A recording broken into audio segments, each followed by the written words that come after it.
Foreign minister वांग ही से जयशंकर साहब ने बात करी, फ्रांस से बात करी, यूएई से बात करी, आप सब क्यों बात कर रहे हैं? तो मेरी असेसमेंट में अगर आप लड़ाई के लिए नहीं तैयार थे तो ये आपको करना ही नहीं चाहिए। हमने लिस्ट भी देखी कि ये आतंकवादी मारे गए, इन आतंकवादी संगठनों से थे वो। तो पहली बात तो ये है कि ये पहले कभी नहीं हुआ, तो क्या इसको एक सफलता के तौर पर नहीं देखा जाएगा? तो पाकिस्तान से तो आप लड़ाई कर ही नहीं रहे थे। तो अब ये देखिए, इन बातों को, ये आतंकवादी की बात नहीं है। आतंकवादी हम यहाँ भी मार रहे हैं, आप वहां भी। आप सिर्फ दिखाना चाहते थे कि हम ताकतवर हैं। नमस्कार, द वायर में आपका स्वागत है। मैं हूं आरफा खानम शेरवानी। भारत और पाकिस्तान पूरी दुनिया में खबर बनाए हुए हैं। पूरी दुनिया की जो टॉप 3 हेडलाइंस है उनमें भारत पाकिस्तान लगातार एक हफ्ते से छाए हुए हैं। 3 दिन जो जंग का पूरा माहौल था, पूरी दुनिया उससे चिंतित है। उसके बाद अब सीज फायर को लेकर तमाम तरह के सवाल हो रहे हैं।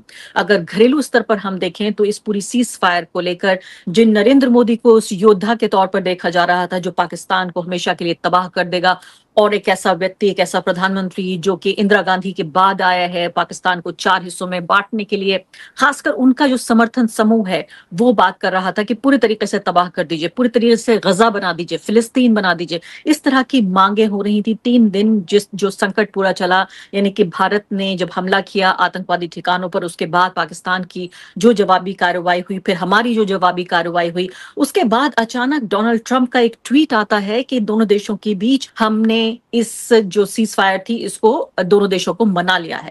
अब यहाँ सवाल ये पैदा होता है कि इससे पहली बात तो घरेलू राजनीति पे तो असर पड़ेगा ही, जो पड़ेगा नरेंद्र मोदी का समर्थन समूह। लेकिन जो यहाँ पर सबसे बड़े सवाल उठ रहे हैं विदेश नीति को लेकर, सुरक्षा के जो मुद्दे हैं उनको लेकर, सबसे पहले विदेश नीति को लेकर कि भारत और पाकिस्तान के बीच, और साथ ही इसमें अब चीन और पाकिस्तान, चीन और यूनाइटेड स्टेट्स, ये 4 जो देश नजर आ रहे हैं अलग अलग, इनके रिश्तों पे क्या असर पड़ेगा। दूसरे, जिस आतंकवाद को लेकर हमने बाकायदा एक जंग छेड़ी, अब वो उस आतंकवाद को लेकर क्या चिंताएं हमारी दूर हो गई हैं। इसी तरह के अपने डिफेंसेस में जाती हैं, वो होता है, और उसके बाद जंग होती है। जंग का मतलब ये होता है कि दोनों तरफ से जितनी दोनों के पास क्षमता है मिलिट्री, वो पूरी आनी चाहिए, उसको जंग कहते हैं। ये जंग नहीं थी, ये क्राइसिस सिचुएशन थी। आप ये कह रहे हैं ये जंग नहीं थी, तो पहले अब ये मान लेते हैं क्राइसिस, चलिए संकट था। भारत ने भी बार बार बड़े नपे तुले शब्दों में, भारत के विदेश मंत्रालय ने भी जंग का कभी नाम नहीं लिया। उन्होंने कभी नहीं कहा कि हम युद्ध कर रहे हैं। उन्होंने सिर्फ ये कहा कि हम आतंकवादी ठिकानों पर हमला कर रहे हैं, हम आतंकवादियों को सबक सिखाना चाहते हैं ताकि आतंकवाद से जो भारत लगातार पीड़ित रहा है उससे अपने नागरिकों को बचाया जा सके। लेकिन अब ये इसी दौरान ये सीज फायर का ऐलान हो जाता है। तो अब आप मुझे ये बताइए कि जब टीवी चैनल्स जो नरेंद्र मोदी की सरकार के जरिए समर्थित हैं, दोनों एक दूसरे का समर्थन करते हैं, उन्होंने झूठी खबरें चलाई कि कराची पोर्ट तबाह कर दिया, इस्लामाबाद पे हमला कर दिया। आम आदमी की, आप ये सोचिए, जो आशा थी वो ये थी कि अब हमेशा के लिए आतंकवाद की जड़ खत्म हो जाएगी, पाकिस्तान को भारत हमेशा के लिए सबक सिखा देगा, दोबारा हमारी तरफ देखेगा नहीं। क्या हम इस जंग से, या जो भी आप जिसे संकट कह रहे हैं, हम वो हासिल कर पाए?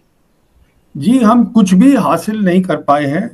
और हुआ क्या है, जो हमारी स्टैंडिंग थी, इंटरनेशनल स्टैंडिंग थी, मेरी असेसमेंट में वो भी गिर गई है।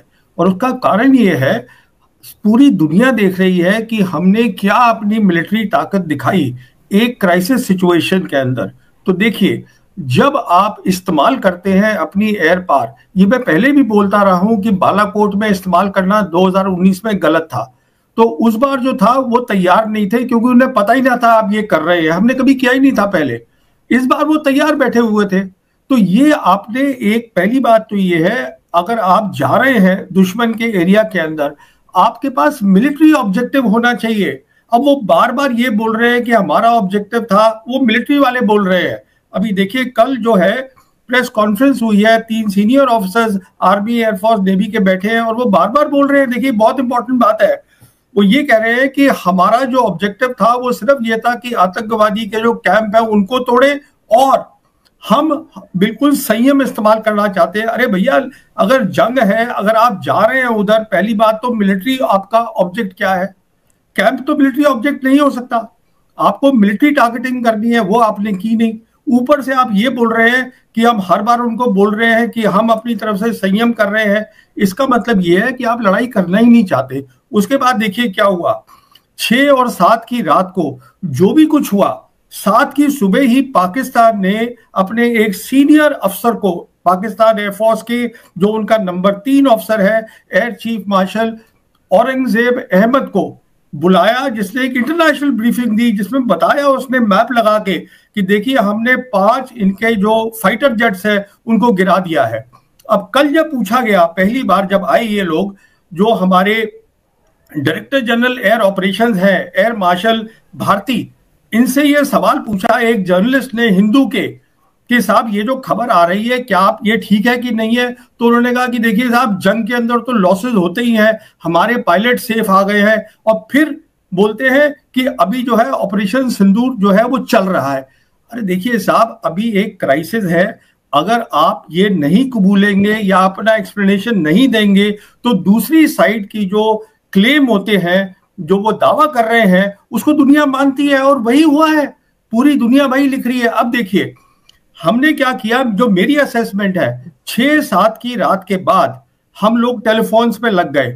वो क्यों लग गए? क्योंकि 7 तारीख को ही पाकिस्तान आर्मी के जो DGISPR थे, लेफ्टिनेंट जनरल, उन्होंने ये ऐलान कर दिया कि अभी तक जो हुआ था 6-7 की रात को, वो इंडिया का हमला था, हमने सिर्फ डिफेंसिव एक्शन किया था, अब हम करेंगे अपना, देंगे उनका जवाब। हम लोग यहां से फिर लग गए टेलीफोन करने। अब आप देखिए जो खबरें आई हैं, हमारे नेशनल सिक्योरिटी एडवाइजर, मैं जयशंकर साहब की बात नहीं कर रहा हूं, वो फॉरेन मिनिस्टर है, नेशनल सिक्योरिटी एडवाइजर डोवल साहब, खबर आई है कि इमीडिएटली उन्होंने secretary of state Marco Rubio से बात करी, सऊदी से बात करी, जापान से बात करी, फिर चीन के फॉरेन मिनिस्टर वांग यी से जयशंकर साहब ने बात करी, उसके बाद फ्रांस से बात करी, UAE से बात करी। आप सब क्यों बात कर रहे हैं? एक तरफ तो आप ये कह रहे हैं कि हम संयम से काम कर रहे हैं, वो आप अपना कमजोरी दिखा रहे हैं कि आप लड़ाई करना ही नहीं चाहते हैं। तो मेरी असेसमेंट में अगर आप लड़ाई के लिए नहीं तैयार थे तो ये आपको करना ही नहीं चाहिए था। प्रवीण जी, अब यहाँ पे सवाल ये पैदा होता है कि एक कम्युनिकेशन के छात्र के तौर पर कैसे कम्युनिकेट किया जाए, खासकर संकट में आपकी परीक्षा होती है। 2 तरह से कम्युनिकेट करना था भारत की सरकार को, भारत के पत्रकारों से कैसे कम्युनिकेट करना था, भारत की सरकार को भारत की आम जनता के साथ कैसे कम्युनिकेट करना था, और भारत की सरकार को जो अंतरराष्ट्रीय समुदाय है उसको क्या बताना था। 3 स्तरों पर ये कम्युनिकेशन होना था। और आप भी जब सिक्योरिटी की हम बात करते हैं तो कम्युनिकेशन भी उसमें बहुत अहम है। तो मुझे ये बताइए, इन तीनों मुहानों पर क्या आपको लगता है कि हम फेल हो गए? भारत के पत्रकारों के साथ, हमारी आम जनता को हमने क्या संदेश दिया, जबकि वो इतने परेशान थे कि जिंदा बचेंगे नहीं बचेंगे, क्या राशन घर में इकट्ठा कर लें, क्या करें, क्या वही जंग का माहौल बन रहा है। और तीसरे, पूरी इंटरनेशनल कम्युनिटी अपने कान आगे करके सुन रही थी कि अब देखते हैं 2 सबसे बड़े देश और दोनों न्यूक्लियर पावर्स हैं, ये क्या करेंगी, क्या कोई नई तबाही आने वाली है दुनिया में? देखिए पहली बात तो ये है, ये न्यूक्लियर पावर की बात ये ना ही करे तो बेहतर है। उसका कारण क्या है, हमने हर जंग में देखा है कि पाकिस्तान की मिलिट्री कमजोर नहीं है, न्यूक्लियर तक बात जाएगी ही नहीं। अब जहां तक आपने बात करी इंफॉर्मेशन वॉर की, जैसे मैं आपसे बता रहा था, उन्होंने 7 तारीख की सुबह को ही इंटरनेशनल ब्रीफिंग दे दी, सब इंटरनेशनल, और उन सब ने उनकी कहानी लिखी। हम बता ही कुछ नहीं रहे हैं। पहले हमारे फॉरेन सेक्रेटरी थे वो मिस्री साहब, वो कुछ बता ही नहीं रहे हो क्या रहा है। अच्छा, उसके बाद जब ये एयर मार्शल भारती आए हैं तो ये कह रहे हैं लॉसेस होते हैं, पर उस सवाल का जवाब नहीं दे रहे हैं, समझे। उसके साथ साथ हम फोन कर रहे हैं, वो भी फोन कर रहे हैं, वो भी लड़ाई नहीं चाहते, इसमें कोई शक नहीं है।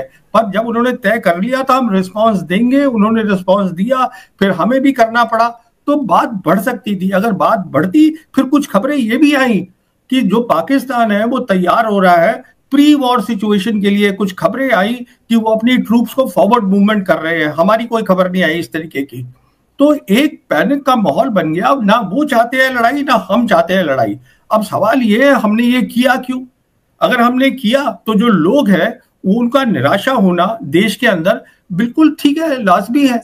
आज देश में लोग बहुत नाराज हैं सरकार से कि साहब आपने ये ऑपरेशन सिंदूर किया, आपने पहलगांव का जो है बदला लिया, पर आपने सीज फायर क्यों करा?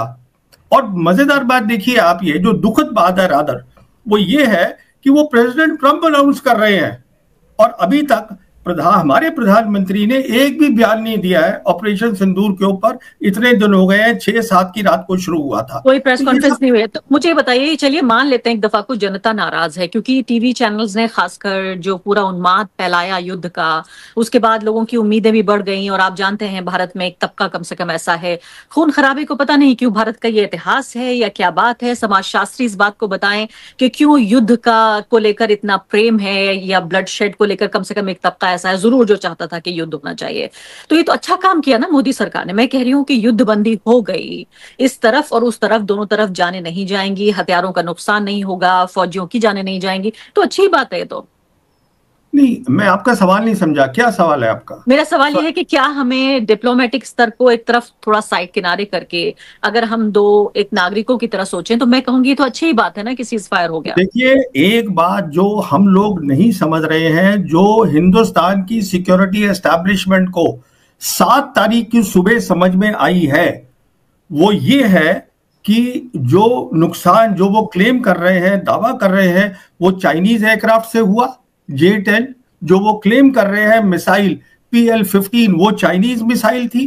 कहने का मतलब ये, यहां अचानक एक जागृति हुई जो कि इनको पता होना चाहिए था। ये हमारी इतनी सिक्योरिटी एस्टैब्लिशमेंट है, हम इतना पैसा खर्चते हैं, इनको पता होना चाहिए कि आप पाकिस्तान से नहीं लड़ रहे हैं, आप पाकिस्तान के साथ चीन भी शामिल है। वो दूसरी बात है, चीन जो है वो जंग में हिस्सा नहीं ले रहा है पर अपनी पूरी काबिलियत पाकिस्तान को दे रहा है। ये असेसमेंट हमारी गलत थी।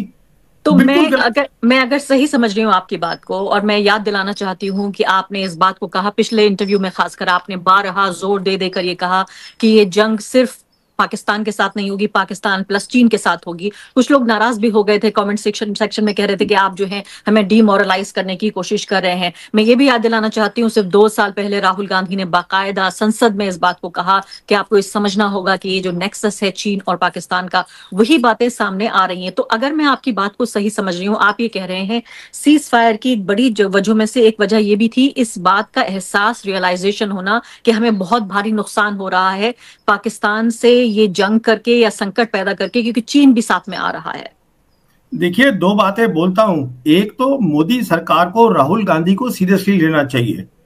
वो उन्होंने ठीक कहा था पार्लियामेंट के अंदर कि आपने इतना बड़ा नुकसान किया है, आपने इन देशों को जोड़ दिया है, उनके देशों को जोड़ दिया है, उनकी सिक्योरिटी एस्टैब्लिशमेंट जोड़ दिया है, मिलिट्री को जोड़ दिया है। अब दूसरी बात सुनिएगा आप, जो ये जंग हुई इसमें क्या क्या चीजें इस्तेमाल हुई? मिसाइल इस्तेमाल हुई चाइनीज, मैं पाकिस्तान की बात कर रहा हूं, एयरक्राफ्ट यूज हुए चाइनीज, इलेक्ट्रॉनिक वॉरफेयर एक चीज होती है, उसमें मदद मिली। क्या होता है इलेक्ट्रॉनिक वॉरफेयर? उसका मतलब होता है कि आप दुश्मन के कम्युनिकेशन को जाम कर दे और उसमें सुने भी कि वो क्या बातचीत कर रहा है। वो जो ये थे, ये इनके एयर मार्शल पाकिस्तान के, वो उसकी क्लिप सुना रहे थे, वॉइस रिकॉर्डिंग सुना रहे थे वहां इंटरनेशनल मीडिया को। उसके बाद क्या होता है, उनकी बेदू सैटेलाइट सिस्टम है, उसकी मदद मिली इनको। तो ये सब बातें तो पहले पता होनी चाहिए था ना, जब राहुल गांधी ने इनको समझाया था। अगर ये उस समय समझ जाते तो उनकी बात समझ में आ जाती कि हम इस समय पाकिस्तान के साथ जंग नहीं करेंगे, हम जंग कर रहे हैं पाकिस्तान और चीन के साथ। पर ये कहां समझ रहे हैं उस बात को, इसलिए पैनिक हुआ 8 तारीख सुबह को। मैं आपसे सवाल पूछूंगी खासकर इंडियन एयरफोर्स को लेकर, ये बहुत जरूरी सवाल है, पूछा जाना चाहिए कि क्या भारत में भारत की सेना, सैनिक तैयारी, इसमें कोई कमी रह गई? क्या हमारे लिए भविष्य के लिए जरूरी है? क्योंकि आपने कहा कि भाई भारत की जो सरकार या सेना या विदेश मंत्रालय, बहुत मुश्किल है उनके लिए इस बात को सीधे तौर पर कबूल करना कि हम कमजोर हैं या हमारे साथ गलती हुई। लेकिन एक नागरिक के तौर पर, एक पत्रकार और आप एक सिक्योरिटी एनालिस्ट होने के नाते हमारा ये फर्ज भी बनता है कि हम सरकारों को बताएं कि यहाँ पर कमी हो रही है, ताकि दोबारा इस तरह से मुंह की हमें ना खानी पड़े। उससे पहले एक सवाल पूछ लेती हूँ कि यहाँ जो इंटरनेशनल मीडिया में सवाल बन रहा है वो ये कि जो ट्रंप एडमिनिस्ट्रेशन है उसको बहुत ही कोई अलार्मिंग इंटेलिजेंस, इस शब्द का उन्होंने इस्तेमाल किया है, यानी बहुत ही कोई ऐसी चेतावनी भरी कोई खुफिया खबर आई जिसके लिए बहुत जरूरी हो गया कि उन्होंने दोनों देशों को कहा कि आप युद्धबंदी कीजिए। क्या आप तो कह रहे हैं कि न्यूक्लियर पावर से डरने की जरूरत नहीं है, लेकिन क्या ये अलार्मिंग फिर क्या इंटेलिजेंस रही होगी जिससे दोनों देशों को उन्होंने मुझे पता नहीं क्या आई है, मैं आपको सिर्फ इतना बता सकता हूं। मैं आज सुबह भी एक देख रहा था इंटरव्यू मेजर जनरल है यूएस मिलिट्री के। ये एक गलत फहमी है इन लोगों के दिमाग में कि पाकिस्तान जो है वो कमजोर मिलिट्री है। देखिए, पाकिस्तान में बहुत प्रॉब्लम्स होंगी, पर जहां तक मिलिट्री का ताल्लुक है वो हमेशा हमारे साथ उन्होंने compete किया है। इस बात को समझना है। अगर आपको कन्वेंशनल वॉर में आप compete कर रहे हैं तो न्यूक्लियर वेपन की बात कहां से आ गई? न्यूक्लियर वेपन वो इसलिए लाते हैं क्योंकि उनकी ज्योग्राफी नैरो है, उनकी ज्योग्राफी नैरो है। बहुत सारे उनके जो टाउन्स है, लाहौर है, वो बिल्कुल सटे पड़े हैं हमारे बॉर्डर के साथ। तो वो इसलिए लाते हैं कि कहीं अचानक कुछ हो जाए तो उनको पता होना चाहिए हमारे पास न्यूक्लियर वेपन है, पर वो इस्तेमाल नहीं करेंगे कभी भी, जो उनको जरूरत ही नहीं है। और अब तो आप देख लीजिए ना, चीन उनके साथ खड़ा हुआ है। चीन ने 2019 के बाद जब हिंदुस्तान की सरकार ने 370 और 35A हटाया जम्मू कश्मीर से, तब से चीन का सब लीडर शी जिनपिंग से नीचे तक बोल रहा है कि हम पाकिस्तान की सिक्योरिटी और सॉवरेनिटी को सपोर्ट करते हैं। आप इसका मतलब क्यों नहीं समझ रहे हैं? सीधा सा मतलब है। तो जहां तक ये अमेरिकन का ताल्लुक है, ये अमेरिकन को अब क्या मिला मुझे मालूम नहीं है। इसमें कोई शक नहीं है, दोनों साइड जंग नहीं चाहते थे, इसमें कोई शक नहीं है, कोई नहीं चाहता। पर ये मान लेना कि हम जाके उनको अंदर से घुस के मार देंगे और वो चुप बैठे रहेंगे, तो ये तो गलत बात है ना। क्योंकि देखिए उसका कारण क्या है, 34 साल से उनका प्रॉक्सी वॉर चल रहा है, 34 साल से, 1991 से। अगर आप में ताकत होती, आप खुद सोचिएगा, आपके व्यूअर्स सोचे, अगर हम में ताकत होती तो वो बंद ना कर देते ये। तो हमें अपनी क्षमता बढ़ानी चाहिए थी। ये देखिए, आपने, ठीक है वो आपकी सोच है, आप सरकार है, आप जो भी कुछ करिए, पर ऐसा इसमें क्या होता है कि इंटरनेशनल स्टैंडिंग जो होती है वो अच्छी नहीं लगती हम सबके लिए। हम सब हिंदुस्तानी है, हमें अच्छा नहीं लगता। लेकिन मैं सवाल जो पूछने जा रही हूँ इसके दो हिस्से हैं। पहला ये है कि क्या पहले भारत में कभी ऐसा हुआ कि जाके रावलपिंडी और अंदरूनी इलाकों में जाके आतंकवादियों के ठिकानों पर हमले किए, हमने बाकायदा देखा कि उनके अंतिम संस्कार हो रहे थे, यानी इसका मतलब आतंकवादी मारे गए, उनकी हमने लिस्ट भी देखी कि ये आतंकवादी मारे गए, इन आतंकवादी संगठनों से थे वो। तो पहली बात तो ये है कि ये पहले कभी नहीं हुआ, तो क्या इसको एक सफलता के तौर पर नहीं देखा जाएगा? पहले इसका जवाब दीजिए, फिर दूसरा मैं सवाल पूछती हूँ। देखिए, आतंकवादी क्या है, एक मर जाएगा 10 वो और खड़े कर देंगे। आतंकवादी क्या है, हम इतने आतंकवादी मार रहे हैं, हमारे सिक्योरिटी पर्सन 34 साल से मरे हैं, ये वो अफसर मरे हैं, वो जवान मरे हैं जिनका घर है, बाहर है, सब दोस्त हैं, भाई है, रिश्तेदार हैं, बच्चे हैं। उनका आतंकवादी का क्या है, वो 50 और खड़ा कर देंगे। हम में अगर क्षमता है तो हमको जो आतंकवादी बनाते हैं, जो पाकिस्तान मिलिट्री है, उसके साथ लड़ाई करने की अगर हमें क्षमता है तो वो बंद कर देंगे। ये सब सीधी सी बात है। तो यही तो करना चाहती थी भारत की सरकार, जिससे तो ये पहले गलत युद्ध विराम जो हमारे ऊपर थोप दिया गया। ना, सुनिए, ये जो एयरफोर्स का इस्तेमाल होता है, ये एक एस्केलेटरी इस्तेमाल होता है, लड़ाई होने वाली है तब होता है। 2019 में क्या हुआ, जब हमने बालाकोट किया, वो पहली बार मोदी सरकार ने, कभी किसी सरकार ने एयरफोर्स का इस्तेमाल नहीं किया था। तो वो जो थे वो उसमें रह गए, उनको नहीं पता चला, पर अगले दिन उन्होंने अटैक किया, उन्होंने ऑपरेशन स्विफ्ट रिटॉर्ट किया। मैं उसकी डिटेल में नहीं जाना चाहता। तो हमारी बहुत सारी एयरफोर्स की जो कमजोरियां थी वो दिखी। अब हमको उससे सबक सीखना चाहिए था कि साहब ये चलता नहीं है, ये सब चीज की मैं वहां आतंकवादी मारने जा रहा हूं, आप पहले अपनी ताकत बनाइए, और आपके पास ताकत है तो आपको मारने की जरूरत ही नहीं है, वो वैसे ही बंद हो जाएगा। तो इस बार हमने यही किया। इस बार तो ये हो गई प्रॉब्लम कि एक तो वो तैयार बैठे थे कि ऐसा कुछ करेंगे ये लोग, दूसरा जो हम बिल्कुल बेखबर है कि 2019 के बाद हमने इन दोनों मुल्कों को एक साथ जोड़ दिया है। तो पाकिस्तान से तो आप लड़ाई कर ही नहीं रहे थे।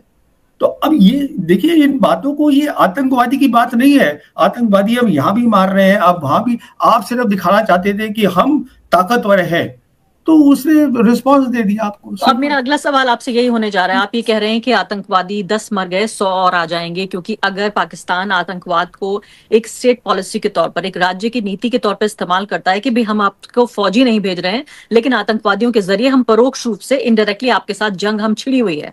तो भारत सरकार के पास भी, जो कि एक लोकतंत्र है, हर तरह के सवाल यहाँ उठते हैं, विपक्ष है, पत्रकार है, सिविल सोसाइटी है, हर तरह की जवाबदेही है। पाकिस्तान को अगर देखें तो कोई इतना अच्छा लोकतंत्र नहीं है, वहां जो भी सेना फैसला ले लेती है वो एक फैसला हो जाता है। तो इसको किसी और रोज तराजू में हम जरूर तोल के देखेंगे क्या फायदा क्या नुकसान है। लेकिन अभी मुझे बताइए कि अब एक सिक्योरिटी एनालिस्ट होने के नाते जब इस जंग के बाद की तस्वीर, जबकि धूल उड़ रही है इस मैदान में, जब आप देखते हैं तो मुझे बताइए आप क्या खोया क्या पाया। देखिए, पहली बात तो मैं कहना चाहता हूँ, ये जंग नहीं थी, ये क्राइसिस थी। ये जरूरी है, इसको फर्क को आप पहले समझिए। अब हमने क्या खोया है ये देखिए। हमने पहली बात, मिलिट्री के मायने से हमने अपने इंडियन एयरफोर्स की और कमजोरियां दिखा दी। अब मैं उसका यहाँ बयान नहीं करना चाहता हूँ इस समय, क्योंकि जैसे हमने वहां बालाकोट में दिखाई थी कि हमारी इलेक्ट्रॉनिक वॉरफेयर बहुत अच्छी नहीं है, यहाँ हमने बहुत सारी और दिखाई है, पहली बात। दूसरी बात, हमने ये दिखा दिया मिलिट्री टर्म्स में कि हमारी मिलिट्री की प्लानिंग और उससे पहले वॉर एप्रिसिएशन, ये देखना कि हमारा दुश्मन कौन है, हम उसमें भी चूक गए बिल्कुल। इसका मतलब हमारी जो पूरी सिक्योरिटी एस्टैब्लिशमेंट है उसमें चूक गई। तीसरी बात, अभी इंटरनेशनल कम्युनिटी ने देखा कि साहब वो कह रहे हैं 5 प्लेन उन्होंने गिरा दिए, ये कुछ बोल ही नहीं रहे हैं। अब आप मुझे बताइए, क्या अमेरिका नहीं सोचेगा? पहली। तीसरी बात कि मैं अगर इसको बना रहा हूं, अमेरिका बना रहा है इंडिया को as a military bulwark against China, तो वो सोचेंगे कि क्या इनको बनाना चाहिए। एक बात। नेक्स्ट बात, अगली बात सुनिए, वो जो डोनाल्ड ट्रंप है वो अब ये बोल रहे हैं कि मैं दोनों मुल्कों के साथ ट्रेड करूंगा बराबर का, पाकिस्तान हिंदुस्तान के साथ, और मैं कश्मीर मसले में दोनों का की मदद करना चाहता हूं, क्योंकि उनको पाकिस्तानियों ने बोला है कि साहब ये मसला कश्मीर का है। अब हम तो ये अभी तक ये कह रहे थे ना, जब से मोदी सरकार आई है और 2019 से, कि हमारा अटूट अंग है और हमें पीओके लेना है, तो साहब लीजिए ना पीओके, उसके लिए पहले ताकत बनाइए। तो मिलिट्री टर्म्स में आपका लॉस हुआ, प्रेस्टीज का लॉस हुआ, और सबसे बड़ी बात, एक धक्का लगा है हिंदुस्तानियों को कि जो एक इमेज बनाई थी कि स्ट्रांग लीडर की, मेरे ख्याल पे अब लोग बोलेंगे नहीं डर के मारे, पर वो इमेज कहाँ रह गई है। और जहां तक आपने बात करी टेलीविजन चैनल, इंफॉर्मेशन वॉर, उन्होंने तो अपना एक सर्कस करी थी जो दुनिया ने देखी और दुनिया हंस रही है उसके ऊपर। लेकिन तो अब आप ये देखिए कि देखिए, आतंकवादियों की हमने देखा तस्वीरें सामने आई भारत में, जो लोग आतंकवाद के शिकार हुए पहलगाम में, उनके परिवारों ने ये कहा कि हमें बड़ी ठंडक पहुंची। एक बार को ये मान लेते हैं कि चलिए इस जख्म पे, मैं कहती हूँ इस नासूर पे अगर बैंडेड भी लगा के कुछ करने की कोशिश हुई तो कम से कम इतना हुआ। लेकिन अब भारत ने साफ तौर पर यह कह दिया है कि अगर अब कोई आतंकवादी कार्रवाई होती है तो इसे एक्ट ऑफ वॉर माना जाएगा पाकिस्तान की तरफ से। तो पाकिस्तान को सचेत हो जाना चाहिए। देखिए, ये मेरे हिसाब से एक और गलती हो गई। वो कैसे गलती हो गई कि अभी इस ऑपरेशन सिंदूर में हमने क्या देखा? हमने देखा कि दोनों साइड ने क्राइसिस सिचुएशन में ड्रोन्स का खुल के इस्तेमाल किया, मिसाइल्स का खुल के इस्तेमाल किया। अभी लड़ाई शुरू नहीं हुई है, दोनों साइड ने किया खुलकर। तो अब ये न्यू नॉर्मल बन गया। अभी उसके बाद अगर आप ये बोल रहे हैं कि अब देखिए, मान लीजिए ना हो खुदा खास्ता, पर मान लीजिए कल एक और हमला हो जाता है जम्मू कश्मीर में, तब ये होगा हमारी सरकार को अब लड़ाई करनी है। फिर आप क्या अभी लड़ाई के लिए तैयार हैं? आपने ऑलरेडी एयरफोर्स की कमजोरी दिखा दी है ऑपरेशन सिंदूर में, हमारी क्या क्या कमजोरी है। आपका अप्रिसिएशन ये गलत हो गया कि साहब ये पाकिस्तान नहीं है, पाकिस्तान के साथ चीन है, उसके ऊपर से आपने ये कर दिया। मतलब आपने लड़ाई का जो थ्रेशोल्ड होता है उसको नीचे कर दिया, और जो खतरा है वो बढ़ गया है। देखिए, ये बहुत जरूरी बात है, खतरा बढ़ गया क्योंकि पाकिस्तान के साथ चीन है, और थ्रेशोल्ड जो है, जो आम चीज आपने बना दी थी कि दोनों तरफ से ड्रोन्स और मिसाइल हो सकती है, अब आप कह रहे हैं कि हम अगला आतंकवादी हमला होगा हम लड़ाई कर लेंगे। देखिए क्या हुआ था 2001-2002 में, बहुत खतरनाक बात हुई थी। हमारी पार्लियामेंट पे अटैक हुआ था, उस समय भी बीजेपी की सरकार थी, वाजपेयी प्राइम मिनिस्टर थे। 13 दिसंबर 2001 को अटैक हुआ। 5 दिन के अंदर एकदम फैसला कर लिया कि हम पूरी फौज लेके हम लड़ाई करेंगे। वो सब पहुंच गए। क्या हुआ हासिल? 10 महीने बाद वापस आ गए। क्या वो प्रॉक्सी वॉर, क्या आतंकवाद कम हुआ? बिल्कुल नहीं कम हुआ। तो ये सब चीजें ठंडे दिमाग से सोचनी पड़ती हैं। आपका दुश्मन कौन है, उसकी ताकत क्या है, आपकी अपनी ताकत क्या है, ये चीजें ऐसी नहीं होती। और लड़ाई ये नहीं होती कि आप अपनी मिलिट्री फोर्स को कहें कि उस मुल्क में जाके टेररिस्ट को मार लो। तो अब आखिरी सवाल आपसे पूछती हूँ कि आतंकवाद एक बड़ी समस्या है, आतंकवाद एक असली समस्या है। देश में देश की संप्रभुता, उसकी सॉवरेनिटी की रक्षा करना भारत की सरकार का काम है, और जो देश की सेनाएं हैं वो सरकार के अधीन काम करती हैं।